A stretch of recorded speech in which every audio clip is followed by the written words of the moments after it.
为什么中国人普遍没有公德心和公民意识？为什么中国男女在选择自己的另一半时偏爱乖和听话的另一半？某些人喜欢挂领导的字画，仅仅是攀附领导吗？这背后有什么深层文化的心理？今天我们继续读《中国文化的深层结构》这本书。今天的读书章节中有以上问题的答案。今天读到的是个人的不发展一，从身体动作看出的端倪，被弱化的个人和没有个性的表现这3个专题。想听更多的内容，可以订阅我的 YouTube 频道。读完这本书之后，我还会就解读中国文化这个专题去读更多的书，以帮助自己查杀掉头脑中的中国文化病毒，在个体层面做到文化出埃及，早日跃迁到现代文明的状态。让我们开始吧。个人的不发展一，从身体的动作看出的端倪。中国人认为抹杀了个人就可以造成无私的集体主义精神，这种效果可能在革命时期出现过，但是在目前却只是在宣传品上的纸上谈兵，在现实生活中却一点也看不到。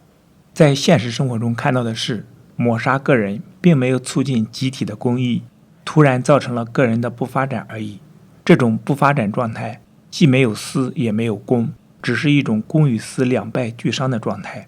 国内一度流传的口号是大河有水小河满，大河没水小河干。其实大河的水是从小河灌注而成的，而不是相反。因此这基本上是一种倒因为果的说法，并且也造成了倒因为果的做法，也就是将小河的水放光，造成大河也是干涸的状态。随地吐痰在中国很常见，如果连身体的排泄物都不能控制，那么身外的废物就更不能期待中国人去做合乎公德的处理了。比如随地扔垃圾。至于中国人对废物的处理失去自制的例子，还有随地倒污水。他们不止随意倒在街上，甚至在大学生的宿舍中，一个人只要出了自己的房间，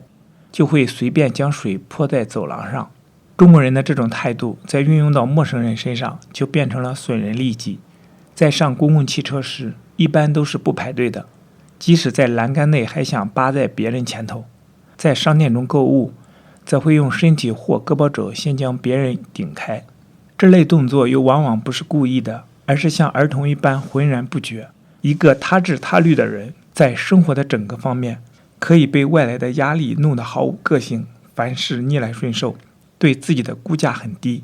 但是却总是仍然存在一些外来纪律达不到的角落。在这些角落里，自己从来也没有学会如何去控制，而且既然对自己的估价很低，也不用去想到自我的形象。事实上，必须先出现了自我的意识和自我的成长与成熟，才会考虑到自我形象。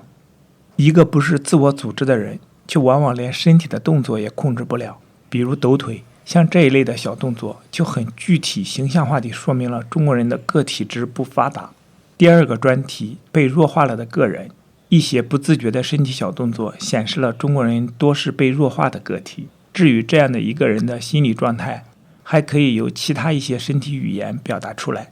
一个人如果感觉到自己这个个体很脆弱很单薄，在公众场合中往往会感到很不自在，觉得别人都在审阅自己，结果就多半露出了不自然的表情，或者当自己突出地走在一大堆人面前时，也会脚步踉跄。此外，在上课或听演说的场合中，自己想发问，也多半憋在心里不敢问，或者总是要由别人起个头，自己才敢发问，而且即使开口，也会感到血液沸腾、面红耳赤，声音颤抖或变形，因此显得词语错乱。一个被弱化了的个人，在面对心理形势比自己占上风的人时，总会觉得有一股比自己强大的外力将自己带动，因此就身不由己地向对方打工陪笑，而且还往往具有迎合对方的倾向。不少中国人明明是自己的意见比别人的卓越，但当别人说出不同的意见时，就会全线崩溃，赶紧取消自己的意见。这种情形之所以产生，是因为自己这个个人树立不起来，因此觉得自己的看法一点都站不住脚。一个被弱化了的个人，往往在自己生命的大事上也束手无策，任由命运的摆布，飘到哪里是哪里，甚至还会让命运之手将自己压成残渣。比如阿 Q、祥林嫂、孔乙己等等，都是被弱化了的个人的形象。西方人对悲剧的定义是，一个具有个性美的人，在面临一个不适合他的环境的条件下，他的人格的完整性遂变成了他的局限，以及导致他败亡的原因。至于中国人的悲剧的内容，则往往是一个被弱化了的个人，在对自己切身的大事上，也无力抗拒比他强大的外力，唯有哭哭啼啼地等待命运的裁判。因此，中国式的悲剧总是少不了弱者的眼泪。中国式悲剧的另一个内容是人伦关系的破灭。然而，在中国文化中，这种被弱化了的个人，却往往被当作是乖与听话以及老实的人。有时，不只是父母与师长如此地认为，甚至连男女选择对象时，也会偏好于这类人物。第三个专题，没有个性的表现。要求一个不发展的个人去具有个性，就好比要求爬虫做公控飞行一般。一个明显的事实是，中国人不倾向于欣赏一个人有个性，而是欣赏一个人不脱离群众，不掉队，跟大家一样。而所谓大同、太平，归根到底就是这样的境界。统治者的齐民要术，研究的就是一个齐字，而这种平天下却又必须有齐家做齐。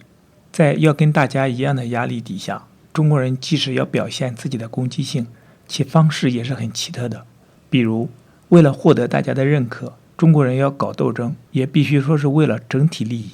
也就是说，就是将自己斗争的目的说成是为了保持团结，并且尽量将自己对手的斗争说成是破坏团结、搞分裂的行为。因此，中国人总是倾向于对与群众保持认同，而对有独特表现的人，其实是热爱生命的人，总是采取铲平主义的态度。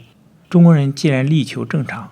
因此就向平庸之事物认同，其生活的意向也是不要脱离常规，不要跟大家不同。反对的则是标新立异，尤其讨厌的是别人出风头。的确，中国人的美德是与人和和，不要好出头，不敢为天下先。于是，即使连夫妇与情侣之间也曾发生这样的现象。既然要求跟大家一样，又何必选择此人当配偶？因此，中国人总是常常需要和别人在一起，不敢单独去做一件事。如果他们想去一个地方，就必须要约了熟人一起去。如果熟人临时改变了主意，自己这一方也会打消去的念头。在一个陌生的场合，则往往只敢与自己人谈话。如果大多数人要离开，自己也多半不敢留下，而是跟着别人一同离去。中国10亿人可以由一条变来变去的总路线牵着鼻子走，这样的奇迹可能在上述的倾向中找到解开奥秘的答案。没有个性的另一个表现就是拉大旗做虎皮。在对自我估价很低的倾向下，某些人就用攀附别人的方式来稳住自己。例如，说某某名人是自己的朋友，或者将自己从名人处讨的题字或与某名人的合影之类装裱好，挂在大厅的正中间重要位置，以及将某名人的名片压在玻璃底下等等。